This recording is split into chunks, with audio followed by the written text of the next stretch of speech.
گزشتہ روز سپہر اچانک سکردو کے مختلف علاقوں میں کلاؤڈ آؤٹ بریسٹ کے نتیجے میں سیلابی صورتحال پیدا ہو گئی۔ خاص طور پر جو نالے ہیں وہ بفر گئے۔ اگر ہم ستپارہ کی بات کریں تو ستپارہ ملپن کے مقام پر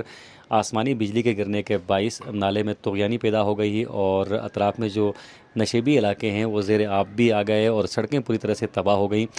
گزشتہ رات کی اگر ہم بات کریں تو تقریباً 28 سے 30 مقامات پر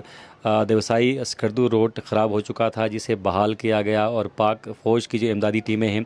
وہ بھی اس موقع پر سرگرم نظر آئی۔ ہیلی کاپٹر کے ذریعے سیاحوں کو ریسکیو بھی کیا گیا اور کھانے پینے کی چیزیں بھی وہاں پر پہنچا دی گئی ہیں۔ اب دیوسائی روڈ کو کھول دیا گیا ہے اور آج ہلکی پھلکی بارشیں دوبارہ سے ہوئی ہیں، چنانچہ محکمہ موسمیات اور GBDMA کی جانب سے پہلے ہدایت جاری کر دی گئی ہیں کہ بارشوں کے دنوں میں اور خراب موسم کے دوران پہاڑی علاقوں کا سفر کرنے سے گریز کیا جائے۔ ادھر اگر ہم برگی نالے کی بات کریں تو برگی نالے میں بھی آسمانی بجلی کے گرنے کے باعث نالے میں طغیانی پیدا ہو گئی۔ شکریوالا نالہ اور چھری گیول نالے میں طغیانی کے باعث نشیبی علاقے زیر آب آ چکے ہیں، جہاں پر اس وقت امدادی کارروائیوں کا سلسلہ جاری ہے۔ مجموعی طور پر کہیں سے بھی جانی نقصان کی تاحال اطلاع نہیں ہے، تاہم مالی نقصان کی اگر ہم بات کریں تو فصلوں کو نقصان پہنچا ہے، باغات کو نقصان پہنچا ہے اور سڑکوں کو نقصان پہنچا ہے، اور کورو کے مقام پر بھی سیلاب کی اطلاعات ہیں، اور اس طرح جو سکردو کے جو نشیبی علاقے ہیں وہاں پر بھی سیلاب کی اطلاعات ہیں اور لوگوں کو پہلے ہی مطلع کیا گیا تھا کہ سیلابی صورتحال پیدا ہو سکتی ہے۔ گلیشیئرز میں پگھلاؤ کا عمل تیز ہو سکتا ہے، آسمانی بجلی کے کڑکنے کے باعث نالوں میں طغیانی پیدا ہو سکتی ہے۔ اسی حوالے سے ہماری کمشنر بلتستان ڈویژن سے بات ہوئی تو ان کا یہ بتانا تھا کہ سڑکوں کو بحال کیا گیا ہے اور جن علاقوں میں اس وقت سیلابی صورتحال ہے وہاں بحالی کے کاموں کا آغاز بھی ہو چکا ہے، سڑکوں کو بحال کیا جا رہا ہے اور واٹر چینلز کو بہتر کیا جا رہا ہے۔ خاص طور پر ہم گیول کی بات کریں اور شکربالا کی بات کریں تو وہاں پر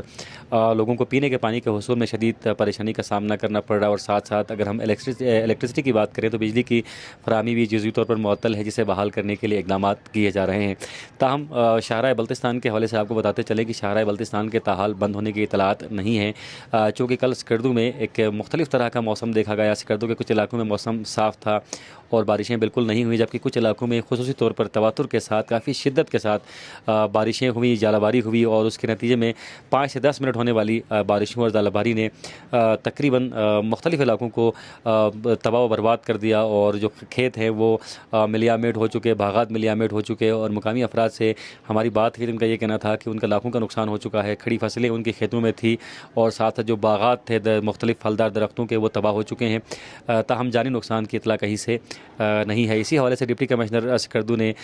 سنو ڈیجیٹل کو بتایا کہ جو متاثرہ علاقے ہیں وہاں پر پینے کا صاف پانی پہنچانے کے لیے اقدامات کیے جا رہے ہیں، اور ساتھ ساتھ بجلی کی بحالی کو بھی درست کرنے کے لیے اقدامات جاری ہیں، اور ساتھ ساتھ پاک فوج کے جو جوان ہیں وہ بھی متحرک نظر آئے۔ کل رات جو پھنسے ہوئے تھے مختلف سیاح ستپارہ کے مقام پر تقریباً 1500 کے قریب سیاح پھنسے ہوئے تھے، جنہیں ریسکیو کرنے کے لیے پاک فوج کے جوان رات گئے تک وہاں پر موجود رہے اور الگ صبح ہیلی کاپٹر کے ذریعے فیملیز کو سکردو بھی شفٹ کیا گیا۔